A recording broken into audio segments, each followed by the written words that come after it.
¿Qué tal? Buenos días. Bueno, es un honor para mí, es un placer estar participando en este prestigioso evento en el segundo foro regional del NOA, organizado por el Foro Colaborativo y otras instituciones. Les doy gracias a Ezequiel, a Milagro, por la invitación. La verdad es que nuevamente repito que para mí es un honor acompañarlos desde la distancia, quizás en este momento, pero siempre es un honor estar allí con ustedes. Me han invitado a hablarles de la seguridad del paciente y cómo lograrlo. Digo, un título que parece de por sí bastante conflictivo, básicamente porque pareciera sencillo, ¿no? Digo, aplicamos alguna estrategia, metas internacionales, sistemas de reportes, hablamos a la gente de los errores y se implementan las estrategias de seguridad del paciente. Pero todos los que estamos aquí reunidos en este foro, de manera presencial o virtual, sabemos de alguna experiencia no tan exitosa como la suponíamos, ¿no? Digo, cuando empezamos a idear, a planificar cómo implementar estrategias que hemos escuchado en otros lugares o que hemos leído o que hemos estudiado, a nuestra propia realidad nos dimos cuenta que esto no era tan sencillo como parecía. Un poco la charla de los próximos minutos tiene que ver con eso, con entender básicamente los contextos, con entender las realidades, las dificultades, y a partir de ese entendimiento, de esa comprensión, aplicar alguna lógica de trabajo, alguna estrategia, de tal manera que podamos intentar no fracasar en este intento, valga la redundancia, de implementación de estrategias. Ante todo, lo que quiero básicamente es normalizar, homogenizar un poco el conocimiento que todos tenemos, pero que es importante de volver a refrescarlo para que podamos hablar el mismo lenguaje. Algunos conceptos basales que todos nosotros manejamos. Bueno, básicamente saber que esta cuestión de las estadísticas planteadas en su momento por el paper Jody Human fueron el puntapié inicial de alguna manera, pero que hoy en día, a la luz de nuevas evidencias, ya sabemos que esas 98.000 muertes, como un dato exagerado, aún se quedaban cortos, eran pocos las muertes calculadas en base a los errores médicos inicialmente llamados y hoy sabemos que tienen que ver con incidentes de seguridad paciente, ¿no? Digo, herramientas como los Global Trigger Tools hoy nos vienen a demostrar que en realidad son muchas más las muertes asociadas a la praxis profesional, a los cuidados que nosotros brindamos al entorno de atención en el cual exponemos, en el cual asistimos a las personas en calidad de pacientes. Y que el 33% de las admisiones, este es un dato incluso comprobado en muchas instituciones de salud de Argentina, van a ser dañadas por alguna práctica o por el entorno de cuidado durante su internación. Entonces, es importante otra vez refrescar estas cuestiones sabiendo que ese tipo de fallos, ese tipo de daños también se generan diariamente en cada una de nuestras instituciones. No importa si son públicas o privadas, no importa si son públicas, privadas, del seguro social, no importa. Digo, este tipo de cuestiones ocurren todo el tiempo. El riesgo de exponerse a un daño en un hospital o una clínica, un sanatorio es elevado. Ya recordarán este paper publicado hace bastantes años, ya 2005, donde básicamente se planteaba que era mucho más peligroso entrar a un hospital y ser asistido por cualquier patología o afección que nosotros tengamos que conducir automóviles, que volar aviones e incluso que trabajar en una planta nuclear. Digo, la probabilidad en estas de muerte por un accidente, por algo que es evitable, es de 1 a 100 millones y la probabilidad en un hospital de morir por un daño asociado a nuestras prácticas es de 1 a 1000. Bien, entonces ya sabemos que esto es algo que tiene suficiente sustento, que no se discute, que entendemos que esta es una realidad y que a partir de esta realidad tenemos que empezar a construir algunas cuestiones. Obviamente estos números se traducen a cuestiones algunas un poco eh, alegres, por decir de alguna forma, pero trágicas, ¿no? Al mismo tiempo, como estos casos que salen en la prensa, incluso en los cuales llegamos a confundir a personas que no tienen una condición de pacientes, como este caso que era el esposo de una mujer que iba a tener su primer bebé y lo confundieron con un paciente y lo operaron de hemorroides, ¿no?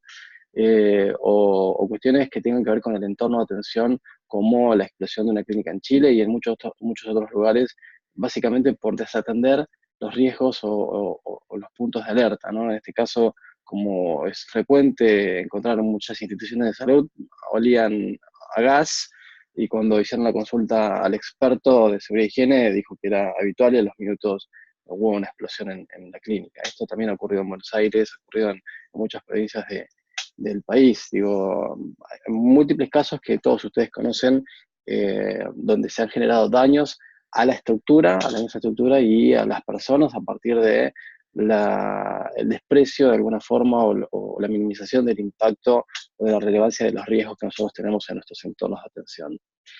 Bueno, muchos tipos de casos que demuestran de alguna forma que esos números no son solo números, ¿no? Suicidios en las instituciones de salud o casos como este donde efectivamente logran incluso filmar eventos de este tipo.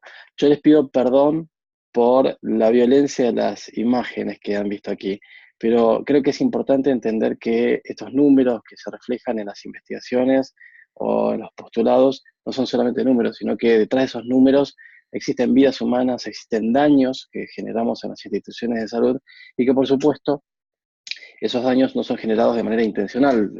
Siempre nos sumamos a esta idea de Lucian Leeb, donde ya hace mucho tiempo planteaba que las personas incompetentes en realidad son el 1% del problema. Y esto es importante entenderlo. Es el primer punto de relevancia a comprender para poder implementar con éxito las estrategias de seguridad paciente. Estas cuestiones no ocurren porque los profesionales y los colaboradores de salud tengan ganas de que ocurran. Nosotros no hacemos las cosas de manera intencional, o por lo menos la mayoría de nosotros. Es importante entender que entre los profesionales de salud y los colaboradores también existe gente incompetente y también existe gente malintencionada. Esto es una realidad, ¿bien? Pero no hay que perder de vista que, como dice Lucian Leeb, es el 1% de esta realidad. La gran mayoría de nosotros, la inmensa mayoría de nosotros, intenta hacer un buen trabajo y se cometen errores muy simples, ¿no? Entonces, la verdad es que los diseños de las estrategias que implementamos, los modelos de gestión, los modelos de liderazgo y muchas otras variables que vamos a ver a lo largo de los próximos minutos, influyen para que este tipo de cosas finalmente ocurran. ¿Bien? Homogeneizando un poquito la teoría, ya todos sabemos que existen 3 niveles causales de este tipo de cosas. Ya Pedro Saturno planteaba que las causas de estos fallos, de los incidentes, tienen que ver, por supuesto, con conductas humanas. Bien, errores humanos, decía el paper. Siempre me quedo con el título de esa publicación, ¿no? La publicación habla de muertes asociadas y de daños asociados al cuidado de la salud, asociados a errores incluso. Bien, y el título de esa publicación es Errar es humano. Nunca tenemos que perder de vista este punto. Vamos a seguir siendo seres humanos, falibles. El error cero es imposible. No tenemos forma de evitar equivocarnos, porque es parte de nuestra naturaleza. Entonces, entender que la falla humana, y especialmente las conductas de riesgo, son parte fundamental de las causas de estos incidentes y de los daños, es esencial. Pero también hay que entender, como se plantea desde este modelo, que hay mucha variabilidad en nuestros procesos, mucha variabilidad que no existe en otro tipo de industrias como la industria nuclear o como la aeronáutica, y que si existe es altamente controlada y auditada y evaluada, etc. Y que en nosotros la variabilidad afecta muchísimo los resultados. Acá hay un segundo punto a entender y hacer comprender en la dinámica de implementar estrategias de seguridad paciente. Muchos profesionales de salud, particularmente los médicos, plantean en esto de la variabilidad que nosotros no nos podemos comparar contra industrias más seguras como la aeronáutica y la ingeniería nuclear, básicamente porque ellos trabajan con máquinas y nosotros con seres humanos. Y tenemos algo que ellos no, que es la variabilidad biológica. Es decir, un mismo fármaco para una misma patología no impacta de la misma manera, no genera los mismos resultados en una persona que en otra. Y esto es cierto. Bien. Ahora, aquí no estamos hablando de los resultados desde el punto de vista clínico, estamos hablando de los resultados desde el punto de vista de los procesos. Si yo pongo a 2 cirujanos, uno al lado del otro, y le pregunto cómo hacen un abordaje tradicional, y cada uno tiene una versión distinta, en condiciones estándares, o pongo a 2 enfermeros y le pregunto cómo aspira a un paciente que está ventilado, con un método cerrado, y los dos tienen una versión distinta de cómo usar el mismo dispositivo, la verdad es que algo no está muy bien. Bien, la verdad es que echamos mano del argumento de la variabilidad biológica para justificar que cada uno de nosotros hace las cosas como mejor le parece, como lo ha experimentado, como mejor le resultó desde su experiencia y demás, y esto no es algo que las industrias más seguras tengan como positivo, como correcto. Bien, entonces, Si nosotros fallamos como seres humanos, porque vamos a seguir fallando, y además tenemos alta variabilidad en cómo desarrollamos nuestros procesos, y además tenemos fallos en las estructuras, en términos de no tenemos tecnología como en las industrias ultra seguras, capaz de detener un fallo cuando ocurre en la mayor parte de nuestros procesos, o incluso no tenemos la cantidad necesaria o adecuada de dispositivos, de profesionales, de colaboradores para soportar una sobredemanda, por supuesto que el fallo sobreviene. Fallas humanas, alta variabilidad en nuestros procesos y procedimientos y fallas en las estructuras.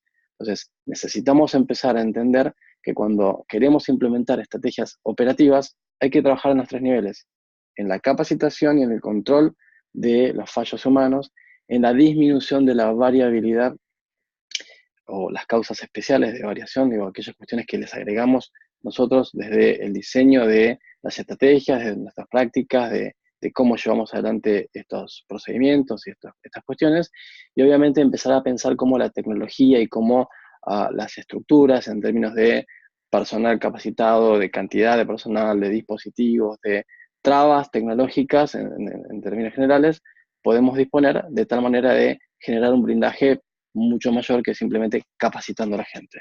Este es el segundo error que cometemos cuando queremos implementar estrategias de seguridad del paciente.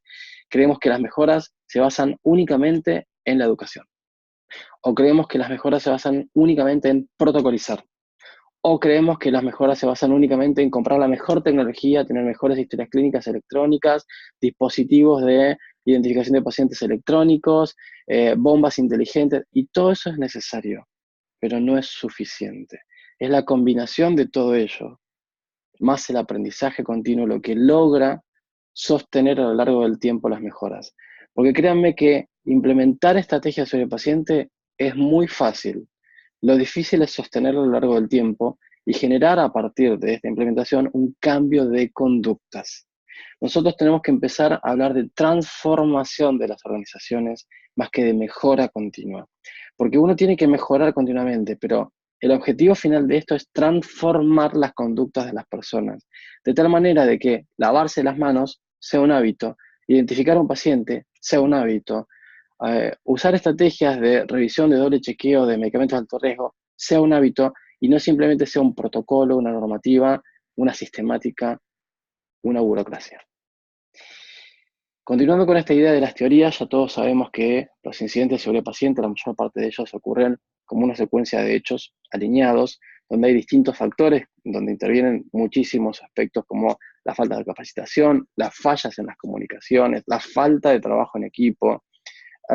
Agrego algunas que no están aquí en este modelo, que tienen que ver básicamente con el no aplanamiento de las jerarquías. Esto destruye los equipos de trabajo, esto sepulta todo intento de logro de las estrategias sobre el paciente. Cuando tenemos una disrupción, permítame este término aquí, en términos de poderes simbólicos, en términos de jerarquías entre los equipos de salud, esto destruye todo intento de implementación de estrategias que tienden a reducir los riesgos para los pacientes. Esto es, cuando el médico dice, yo soy el médico, y acá esto se hace así, mientras el enfermero le está diciendo, doctor, me parece que esta dosis no es la correcta, o cuando el licenciado le dice al auxiliar de enfermería, yo soy el licenciado y estudié 5 años en la universidad, con lo cual vos tenés que hacerlo así.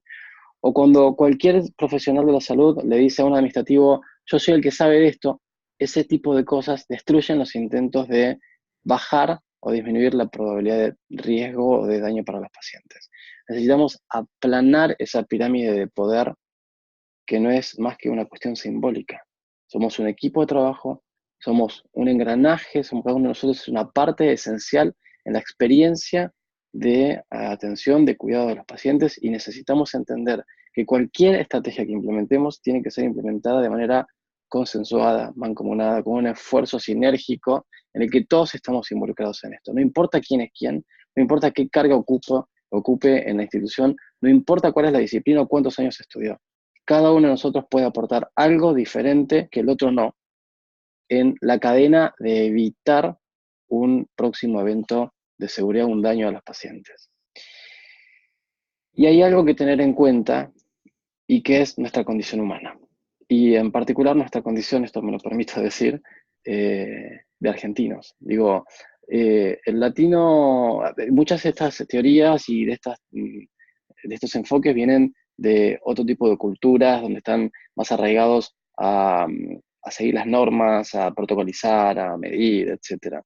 El latino es más reticente a este tipo de cosas y en Argentina ustedes saben que básicamente hay una norma no escrita que reza que las leyes y las normas están para romperse. Y eso en Latinoamérica se da bastante y en particular en nuestro país, además, nos jactamos de esto. No digo, creo que habremos visto muchos argentinos decir, viste cómo hice esto, viste cómo lo frené, viste cómo yo manejo este tipo de cosas. Entonces, particularmente el porteño, o el que habita en suelo bonaerense y de Capital Federal. Eh, Eso es algo muy riesgoso para los pacientes. Digo, nos lleva a generar conductas del tipo que están viendo aquí en esta imagen o de este tipo, ¿no? Digo, este es un cirujano que tiene un frontoluz y que básicamente lo que hizo fue disminuir el riesgo de que se le apague el frontoluz poniendo una zapatilla, un prolongador en su espalda, pero muy bien asegurado, por supuesto, con cinta, ¿no? Entonces, él eleva el riesgo de daño a sí mismo y al paciente. Ahora, uno no tiene que juzgar tan rápidamente, porque esta persona en una condición o en otra puede ser considerada un héroe o un salvaje. Digo, si esta persona estaba interviniendo un paciente de urgencia y se le rompió la cialítica y lo único que tenía a mano era esto, la verdad es que parece un héroe, ¿no? Ahora, si esta era una cirugía programada que podía ser eh, retrasada y que la verdad es que decidió hacer esto porque es lo que hace todos los días y le queda más cómodo, y la verdad es que es una conducta riesgosa. Entonces, tenemos que empezar a identificar cuándo algo es una conducta riesgosa y cuándo esa conducta riesgosa, por más de que pueda salvar una vida en un momento, se convierte en una rutina. No digo, porque el problema no es tanto hacer este tipo de cosas, sino volverlos leyes, volverlos normas, volverlo normalidad. Y ese es uno de los grandes problemas que tenemos en las organizaciones. Creer que porque nunca nos pasó nada, que porque hacemos este tipo de cosas hace 10 años y nunca nos electrocutamos, jamás nos va a pasar. Desde esa perspectiva, cualquier protocolo, cualquier entrenamiento y demás parece obsoleto, parece no necesario, justamente porque basado en mi experiencia este tipo de cosas no ocurren. Entonces, tenemos un gran desafío en culturalizar a las personas, a los profesionales, a los trabajadores de la salud, porque muchas de las conductas que nosotros llevamos adelante están basadas en nuestras propias experiencias. Entonces, no se trata simplemente de protocolizar, sino, vuelvo a decir, de cambiar conductas, de cambiar experiencias, de volver a reenfocar este tipo de cosas a la luz de la evidencia, del consenso, de la lógica pura. Hay algunas teorías un poco más avanzadas que van a escuchar hablar, porque se van a terminar de desarrollar en los próximos 5 o 10 años, que tiene que ver con esto de la seguridad 2, donde, siendo muy simplistas, se plantea qué pasa cuando nada ocurre. Digo, el 33% de las admisiones de los pacientes tiene daños, pero el 66% no. Y entonces, ¿qué estamos haciendo bien en ese 66% para evitar ese daño? O sea, ¿cómo aprender de lo que estamos haciendo bien, aunque no nos demos cuenta, porque estamos ajustando permanentemente, para aplicarlo en ese otro 33 que estamos dañando? Es decir, ¿qué cosas necesitamos ver? ¿Qué parte del vaso lleno o vacío no estamos viendo y necesitamos indagar de tal manera de aplicar esas teorías o ese conocimiento a esta cuestión del potencial daño? Entonces, hay muchas teorías un poco más avanzadas que incluso van a terminar de desarrollarse, como dije. Más allá de estas teorías, lo importante es entender que desde allí se desprenden muchas recetas y experiencias y hasta recomendaciones de modo de lograrlas, ¿no? Entonces, digo, haciendo de alguna forma un reconto de lo que tenemos, primero entender que la seguridad del paciente es una dimensión de la calidad, una dimensión de la calidad. Durante muchos años este concepto ha estado medio enemistado en el país, pero necesitamos entender que la seguridad del paciente no puede distanciarse de las otras dimensiones de la calidad, como la efectividad clínica, la atención centrada en la persona, que tengamos cuidados oportunos, eficientes y equitativos. Digo, es una más de las dimensiones y tiene que trabajar mancomunadamente con ellas para lograr efectivamente un cuidado global de calidad, un producto de calidad, un producto de excelencia. Algunas cuestiones que son interesantes hoy en día son conceptos como la triple meta del IHI, donde obviamente se plantea esto de mejorar la salud de la población y reducir los costos. La próxima frontera de la calidad es la eficiencia, esto ya está ocurriendo. Necesitamos empezar a trabajar fuertemente en reducir los desperdicios de nuestros procesos. He aprendido en los últimos 10 años que una de las industrias más ineficiente desde el punto de vista del despilfarro es la salud. Despilfarramos millones de pesos por año en cosas absolutamente innecesarias, ineficientes, que no agregan valor, no solo en tipo de procedimientos y prácticas, sino en cómo las desarrollamos. Esto es para hablar en otro momento, pero es importante entender que es un factor fundamental para hacer seguridad. Eficientizar los procesos aumenta la seguridad de los pacientes en muchos casos y eso hay que tenerlo en cuenta. La tercera meta es, obviamente, trabajar sobre la experiencia de los pacientes. Lo novedoso de este modelo básicamente es lo que hoy muchos vienen a plantear como lo que es la cuarta meta, que es el child work, el bienestar en el equipo de trabajo. Esta cuestión de tener presente cómo la alegría en el trabajo, cómo el bienestar en el profesional de la salud, del trabajador de la salud, impacta directamente sobre los otros focos de atención. Es decir, algo que muchos de nosotros hemos detectado hace varios años y que hoy viene a plantearse en algunos trabajos, en algunos escritos, y es bueno, porque se pone sobre la mesa aquella cuestión que nos ocurre a muchos que queremos implementar estrategias de mejora de calidad y seguridad paciente en terreno. Una de las frases que probablemente más haya escuchado en toda mi carrera profesional en el desarrollo de seguridad paciente, la mejora de calidad es: ¿y cuándo se van a ocupar de nosotros? ¿No? Digo, médicos, enfermeros, administrativos, mucamas, gente de mantenimiento, planteándome ante mi argumentación de la necesidad de llevar adelante tal o cual estrategia, este tipo de frases. ¿Y cuándo se van a ocupar de nosotros? Tercer componente a tener en cuenta.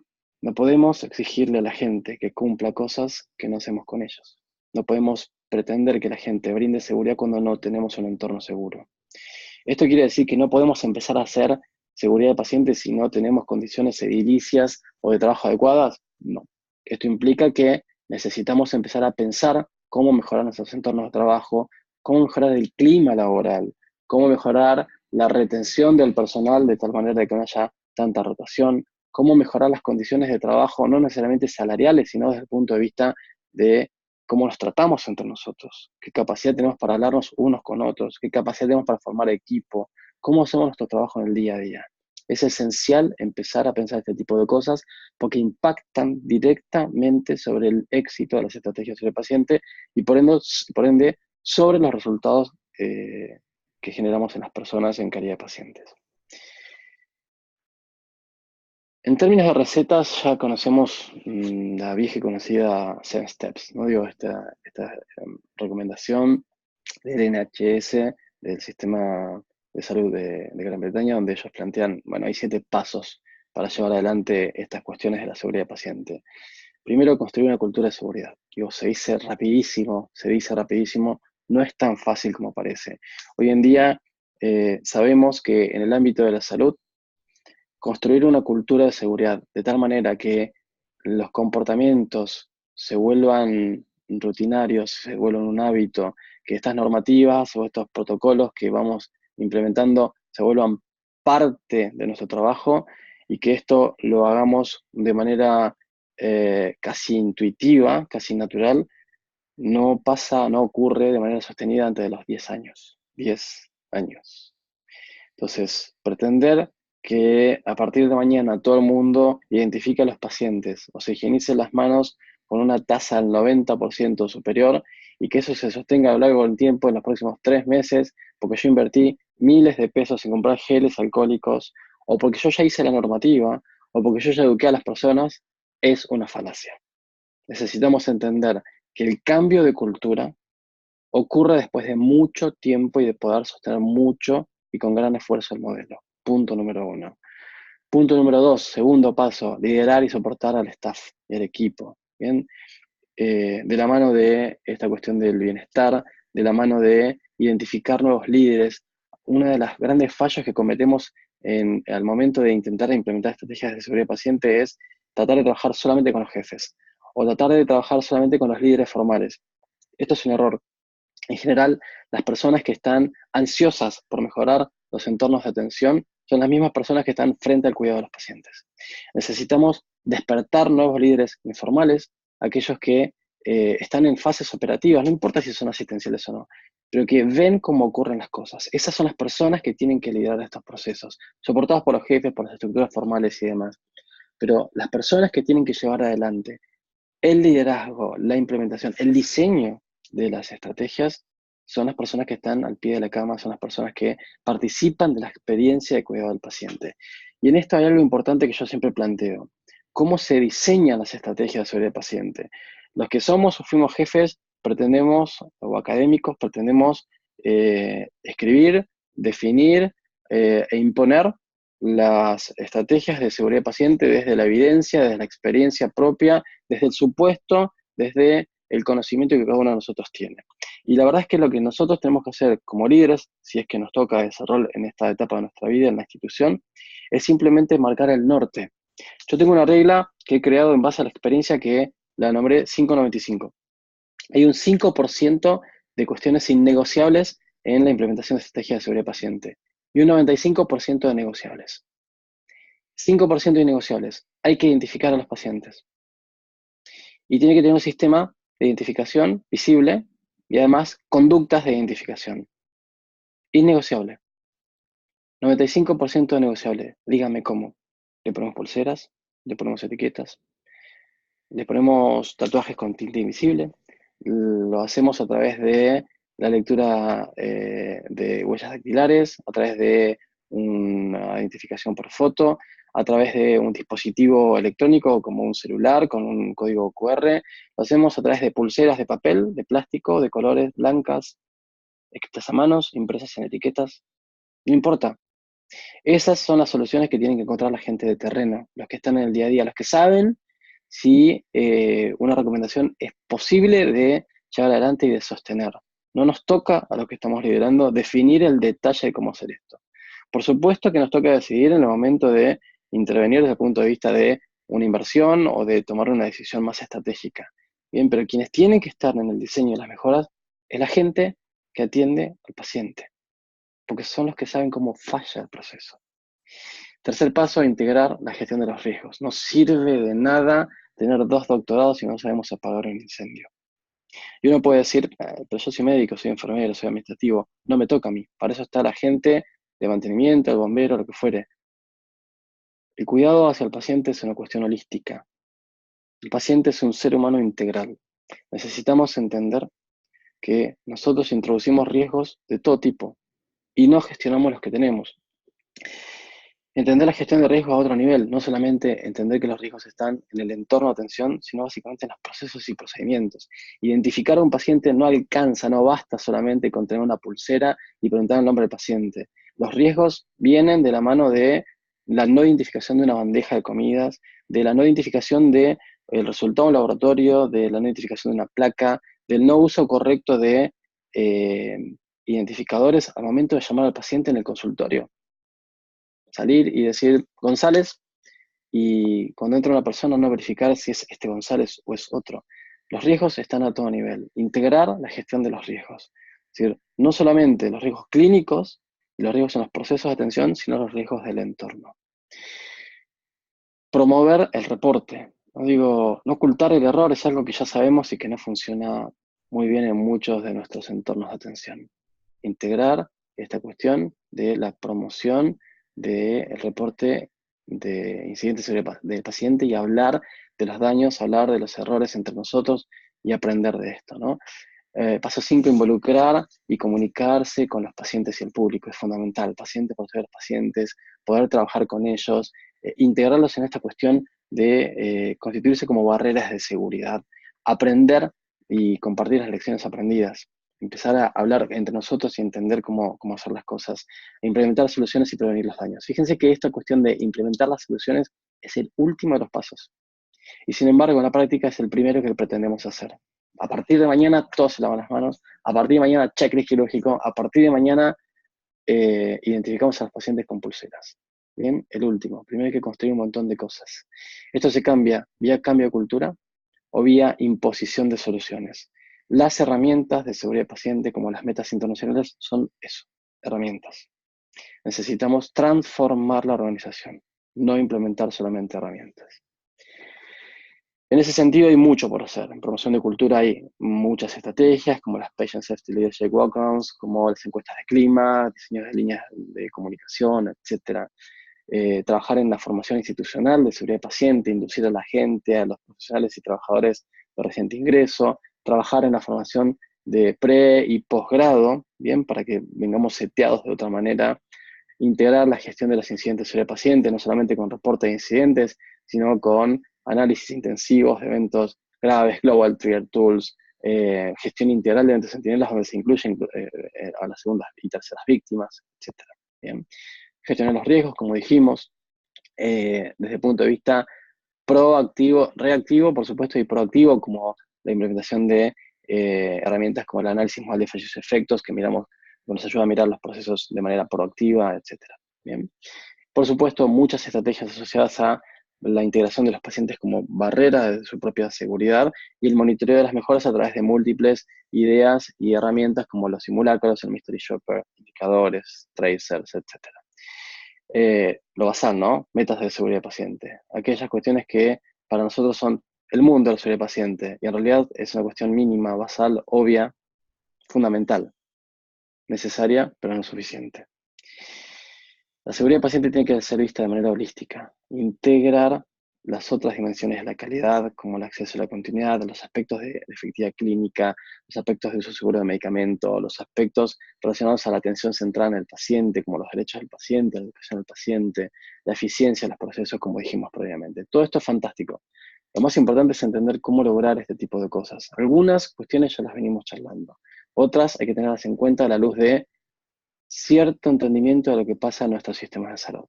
Primero, entender el término a nivel macro, en términos de políticas de gestión pública, ¿no? Digo, entender que la calidad de seguridad del paciente hoy no es una política de Estado, y eso es algo que nos impacta a nivel micro en las organizaciones de salud, porque no hay un norte claro, no hay una normativa nacional, no hay estándares nacionales que cumplir, y esto es algo que nos afecta de manera sustantiva. No hay un financiamiento específico para todo el sistema de salud para esforzarse por mejorar la calidad y la seguridad de los pacientes, y esto es algo que es una deuda pendiente para los próximos años de nuestros gobiernos. Falta regulación equitativa, digo, no se habilita un hospital público de igual manera que una clínica privada, que una institución de seguro social, ni tiene las mismas regulaciones, las mismas exigencias. Por supuesto que hay intereses sectoriales y a mi modo de ver, mucha mediocridad en cómo hacemos las cosas. Nos enorgullecemos de la mediocridad, de hacer las cosas más o menos así, que lo atamos con alambre y no funciona así, no funciona igual.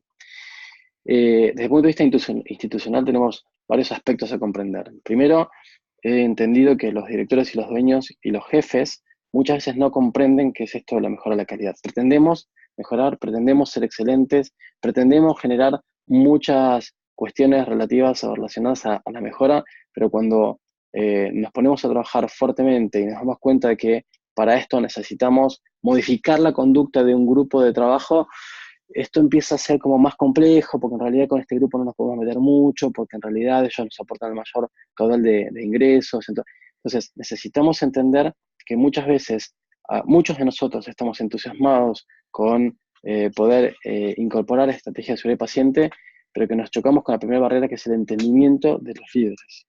Y si somos líderes, tenemos que comprender de qué se trata realmente esto de la mejora de la calidad de la seguridad del paciente. En los hospitales públicos en particular hay un liderazgo debilitado por esto de los cambios de cuadros jerárquicos permanentes, o en muchos casos me ha tocado ver cuadros vacíos de poder, ¿no? Digo, incluso en instituciones privadas, digo, directores médicos que están puestos, permítame este término, por alguna autoridad, pero que no cumplen la función de los directores médicos o de un director médico que pueda liderar estrategias y mantenerlas a lo largo de los tiempos. Entonces, esto también es importante poder entenderlo y tenerlo en cuenta a la hora de planificar estrategias sobre el paciente. ¿Qué tipo de liderazgo tengo en la organización?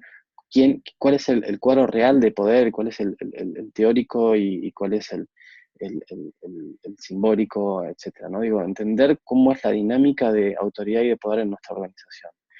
Hay intereses sectoriales internos, existen intereses sectoriales y hay que comprenderlo a la luz de la realidad.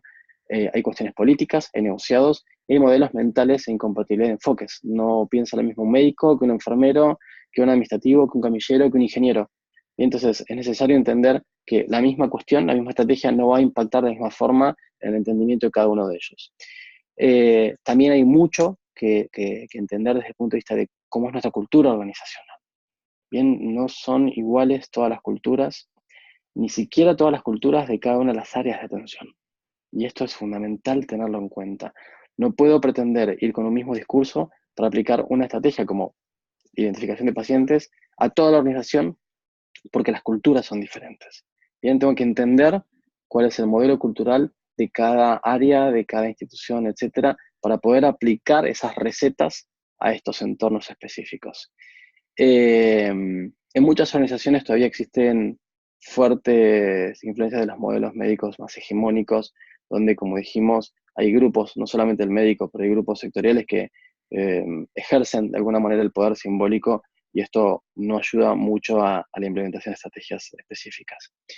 Eh, Esto es un título hasta simpático que le he puesto, ¿no? Actividad sindical no productiva. Eh, Abogo por los derechos de los trabajadores, plenamente, pero muchas veces hay demasiados intereses, no tantas veces tan claros, que atentan contra la seguridad de los pacientes. Me ha tocado participar en algunas auditorías donde al encontrar polvo sobre los brazos de las cialíticas en un quirófano y llamar a la gente de limpieza para que me cuente cómo es el proceso de limpieza en altura, me han respondido que ellos no limpian en altura porque no está en su convenio colectivo de trabajo. Lo cual entendí y pregunté a quién debía limpiar y me dijeron la gente de mantenimiento. Llamé a la gente de mantenimiento y ellos me dijeron lo mismo, no está en su convenio colectivo de trabajo, pero de onda, como decimos en Buenos Aires, y como dicen ahí los chicos, lo limpiamos cuando nos llaman. Cuando lo llaman, bueno, cuando tienen tiempo. ¿De acuerdo? Entonces, esta cuestión de no permitir una acción específica como limpiar a algunos grupos o algunos sectores por intereses específicos, impacta directamente sobre la salud de las personas. Entonces, necesitamos encontrar un punto de equilibrio en esto.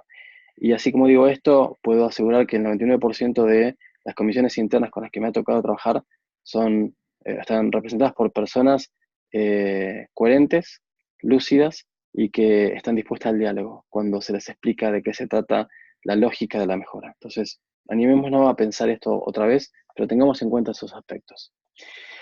Hay un aspecto más que es el modelo de pago en esto de lo institucional que tiene que ver con cómo se le paga a los médicos en particular. No es lo mismo implementar una estrategia y sostenerla en una institución donde los médicos son parte del staff, que donde los médicos cobran por prestación, que donde los médicos vienen y utilizan la organización como un centro de internación o derivación. ¿Bien? No es lo mismo tener un sostenimiento o una estrategia en una organización donde hay un equipo que prescribe fármacos todos los días y es el mismo equipo, que en una institución donde cada médico externo le prescribe a su paciente.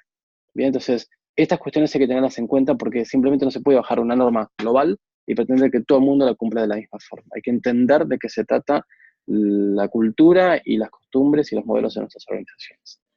Y desde el punto de vista de las estrategias, comprender que a la efectividad de los programas y las estrategias de seguridad de pacientes suelen fallar por muchos de estos aspectos y hay que tener en cuenta cuáles son los potenciales fallos y las barreras, simplemente para conocerlas y tratar de disminuir la probabilidad de que fallen. ¿Bien?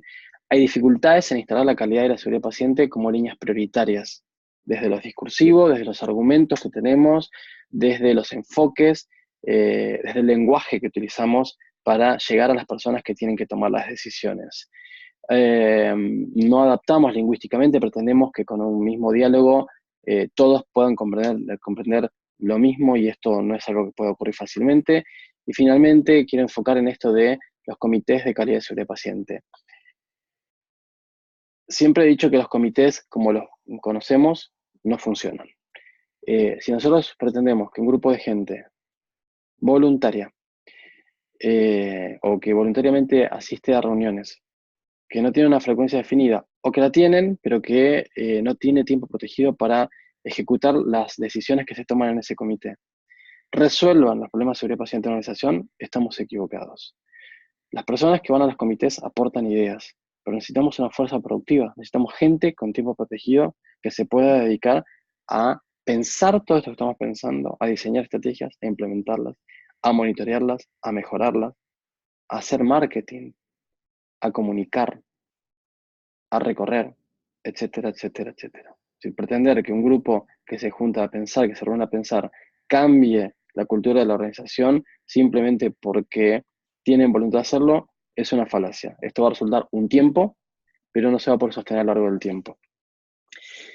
Y finalmente, entender esta cuestión de el conocimiento profundo de los hechos, ¿no? Que planteaba ya Deming en su momento. Digo, entender que hay diferentes realidades, incluso dentro de cada área de atención, no dentro de cada institución, dentro de cada turno de trabajo, dentro de cada equipo de trabajo. En una misma área como pediatría, en el turno mañana, hay diferentes realidades en el equipo de enfermería, que en el de administrativos, que en el de médicos, que en el de nutricionistas, que en el de mantenimiento. Y todos ellos son personas que involucran o se involucran en el proceso o intervienen en el proceso de atención del paciente. Entonces, necesitamos entender esas diferentes realidades para ver cómo aplicamos las estrategias específicas a todo ese conjunto de personas. Hay alta variabilidad en cómo llevamos adelante nuestras estrategias. Esa variabilidad también impacta en el comportamiento humano, en cómo cada uno de nosotros se comporta, y este comportamiento humano viene desde nuestra casa, viene desde nuestra formación, viene de nuestra niñez, desde nuestra construcción político, económico, social y cultural. Digo, no tiene que ver solamente con cómo nos comportamos en el hospital o en la clínica. Son conductas, son comportamientos que traemos desde nuestra formación humana. Entonces, esos comportamientos hay que tenerlos en cuenta. Y finalmente, las teorías individuales. A mí esto me funciona así. Y siempre me funcionó así. Entonces, simplemente no podemos pretender implementar una estrategia protocolizando, imponiendo, diciendo, ya te lo conté, ya te lo dije. Tenemos que entender la complejidad que esto requiere y básicamente llevar adelante el diseño de estrategias pensando en cómo voy a influenciar con todos estos factores. Si yo tengo que implementar una estrategia de identificación de pacientes, tengo que pensar muchas cosas, no simplemente armar un protocolo. Pensar quién va a identificar al paciente, con qué va a identificar al paciente, qué le vamos a poner en la pulsera si es que es una pulsera, qué color de pulsera va a tener, en qué momento le vamos a escribir eso, qué pasa si le cortan la pulsera, cómo vamos a verificar la identidad, cómo vamos a medir esto, cómo vamos a formar a la gente, cómo vamos a hacer las mejoras, cuáles son los potenciales fallos, cuántas pulseras tengo que comprar por mes, a quién se las voy a comprar, dónde las tengo que estoquear, quién va a controlar que no haya quiebres de stock, qué pasa si hay un quiebre de stock, cómo formamos a la gente, etcétera, etcétera, etcétera. Antes de decir, a partir de mañana todo el mundo usa pulsera y se identifica a los pacientes. Necesitamos entender cómo venderle, permítame este término, esas ideas. Hay que identificar a los pacientes, al médico, al enfermero, al administrativo, al camillero, que lo tiene que trasladar, al sector de compras, para que entienda qué tiene que comprar, al director, para que entienda por qué es importante, etcétera, etcétera, etcétera. Finalmente, entender en base a esto que tiene que haber más planificación estratégica y menos improvisación. Estamos muy acostumbrados a improvisar en todo esto y eso nos asegura únicamente el fracaso. Tenemos que tener más adaptación del discurso, más adaptación lingüística que un mensaje único.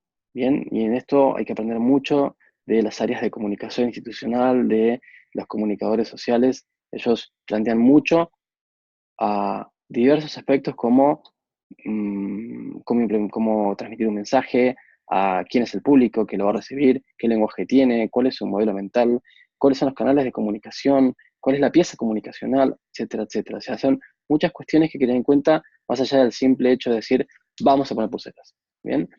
Hay que pensar más en largo plazo y menos en la búsqueda del éxito a corto plazo. Hay que comenzar con estrategias de éxito asegurado. Lo más importante es empezar a aumentar la masa crítica. Más gente que quiera adherirse a este cambio, ¿bien?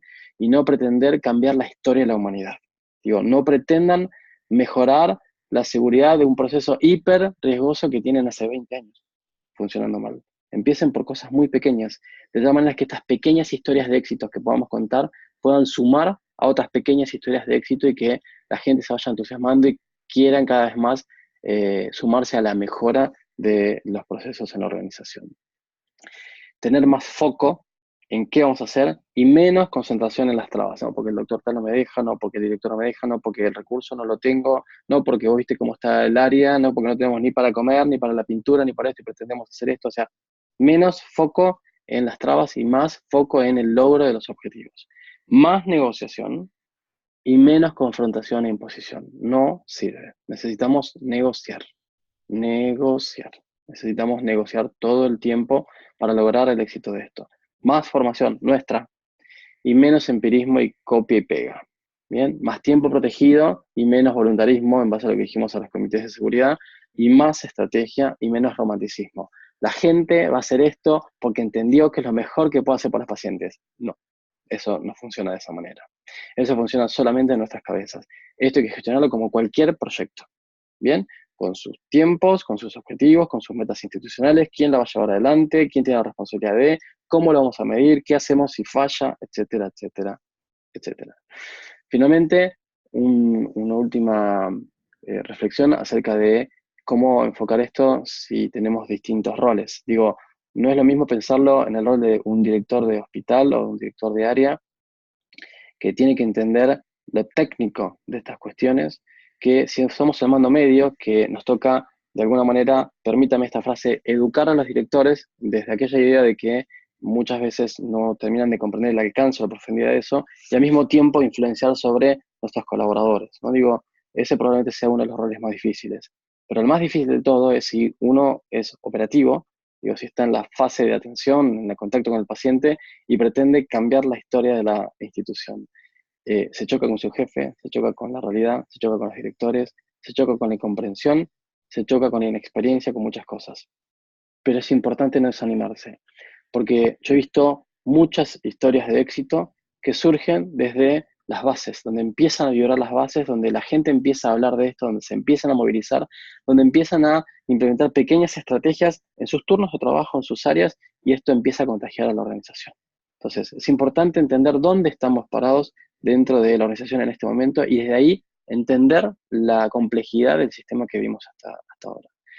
Y finalmente, entender en qué institución estamos trabajando, qué tipo de institución es. No es lo mismo estar en un hospital público, provincial, nacional, con dependencia mixta, autárquico, que con una dependencia comercial del Ministerio de Salud de la provincia. Bien, donde para comprar una jeringa tenemos una compra masiva. ¿De acuerdo? Entonces, tener en cuenta dónde estoy trabajando. Segundo, qué tipo de disciplina o profesión desarrollo. No es lo mismo ser médico que enfermero, que camillero, que administrativo. Es decir, cuál es la influencia que puedo tener, ¿no? Digo, el tercer punto, el modelo de liderazgo que hay en la organización, el modelo de liderazgo que tengo yo y la posibilidad real de influenciar. ¿Es que soy yo el que tiene que hablar con tal persona o es que tengo que hablar con un segundo para que éste hable con mi interlocutor primario? Es decir, ¿quién es la persona más adecuada para que hable con aquel? Ejemplo, yo soy enfermero. ¿Es que soy yo el que tiene que hablar con aquel cirujano? ¿O que tengo que acercarme a un cirujano que esté más alineado para que él hable con ese cirujano? Digo, son cuestiones a tener en cuenta a la hora de diseñar la implementación de las estrategias simples como las metas de seguridad paciente. Por último, creo que ahora hemos entendido que ante esta complejidad no nos queda otra cuestión que ser resilientes. Entender que estas mejoras se logran y se sostienen a lo largo del tiempo, ¿bien? Y que finalmente vamos a terminar rompiendo las capas de resistencias que hay. Pero necesitamos nosotros no bajar los brazos y entender que si después de todo lo que escuchamos hasta aquí pretendemos seguir haciendo lo que hicimos, simplemente vamos a tener los mismos resultados. Y como decía Einstein, si buscas los resultados diferentes, no hagas siempre lo mismo. Ha sido un placer, espero no haberlos aburrido. Les mando un saludo afectuoso y vuelvo a agradecerles por la generosa invitación. Hasta pronto.